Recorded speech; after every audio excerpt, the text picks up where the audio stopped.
Well, thanks for that great question. I know it's quite a confusing practice for many people because it's quite different than what we normally practice in modern yoga.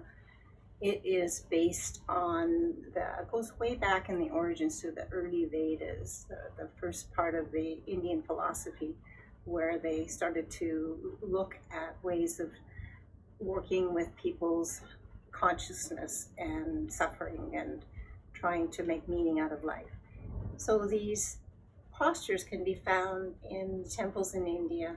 And in the early days, it was practiced by ascetics or people that devoted their whole lives to the mysteries of the universe and the philosophies that were developed and the physical practice of yoga.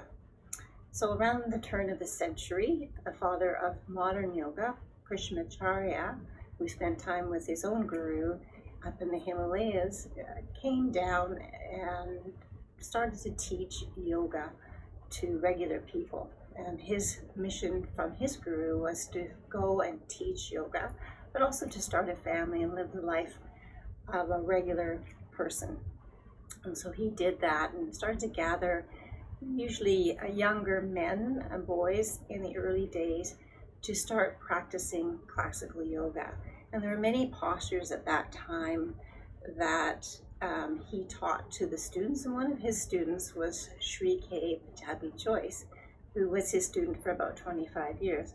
Now, both of them worked as professors at the Mysore temple for the Maharaj at the time, and became very, very expert in all of the traditions, philosophies, the asana, Ayurveda, breath work, etc., working with the mind. And so what Pajabi Joyce did was he started to categorize all these postures and put them in a system that we still practice today in the modern world. So that system became classified into 6 series. And for most people in the world, practicing the first series is enough. It's a very complete, challenging, difficult practice to do. Some people in the world will also practice the intermediate and further to the advanced A and B.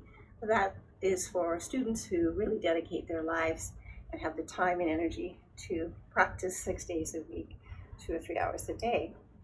So the Vinyasa system of yoga that we are familiar with today really has its roots in Ashtanga yoga.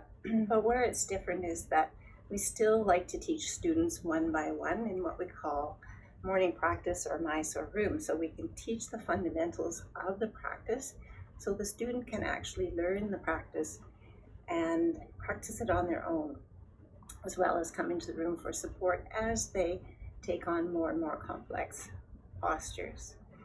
So it's a very good system. You stay within, you build the foundation, and you don't move on until you have the capacity and the energetic qualities and wisdom to start practicing more complex postures. So it has its safeguards in there already. It's a great practice for older people, for beginners, for people that just want to practice 2 or 3 times a week. It will give you a solid foundation in the fundamentals of asana practice.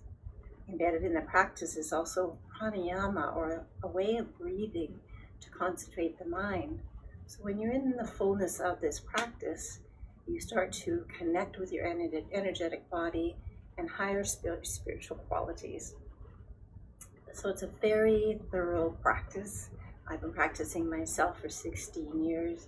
I started when I was 50 and was so stiff that I couldn't do any of it. But there was something about the practice that kept drawing me to keep going and keep going and keep going.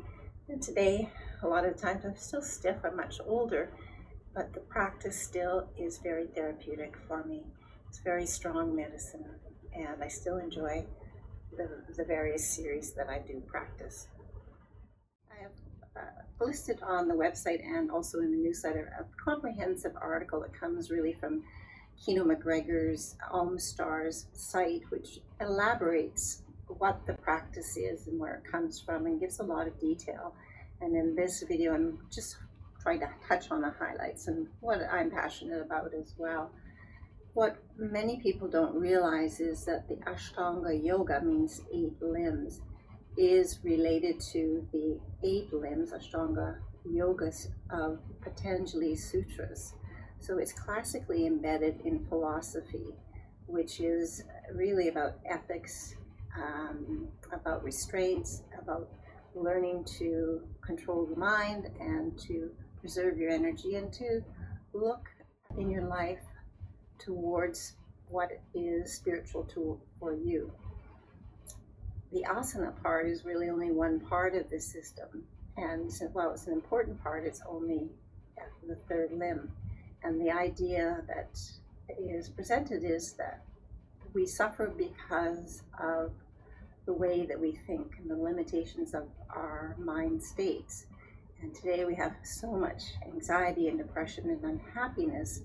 And what Patanjali and the Buddha offered a couple thousand years ago was a way to live in this world, in all of its challenges and complications, in a steady state, where we're not affected by the day-to-day struggles and traumas, where we can transcend that and be happy and wholesome and healthy. And really that's what the practice brings to us. It draws us inward to start searching for deeper meaning and spiritual connections in our lives.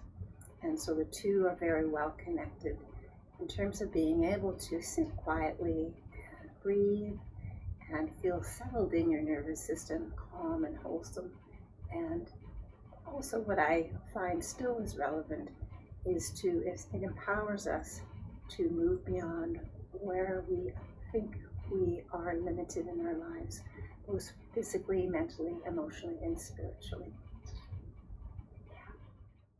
So why practice Ashtanga yoga versus other types of yoga? What does it require? It requires patience. So it takes a long time for the body, mind, and energy system to adapt to this way of practicing. What it does is over time, particularly in the first year of practice, there's a purification that happens with all the forward folds that we do, the breathing, and the sweat that can be generated in the vigor of the practice.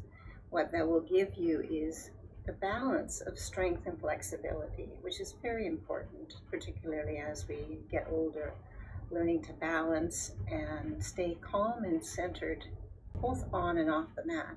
So it's a discipline much like a martial art. It has a methodology that works. I've taught it for years. I've taught it in retreats. I've taught it to older people, younger people, and there isn't anybody that I've met that cannot do this practice.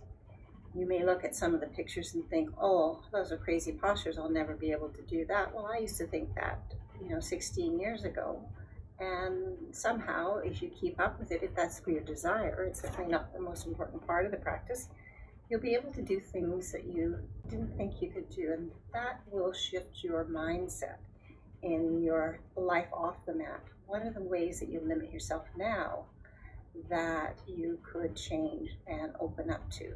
So really it's a practice of empowerment, discipline, of learning to be patient and kind with yourself, not to strive and push yourself into something your body, your mind, and your energy system is not ready for. So you learn to hold back and to practice and to refine your skills like any other thing. If you were going to be a good golfer, you would spend time practicing, perfecting your swing. Well, it's the same with this kind of yoga. And the benefits I give you are too many to mention here. So anyway, I hope to see you on the mat. Check in with us to see where you can start your practice, and we'll be happy to have you.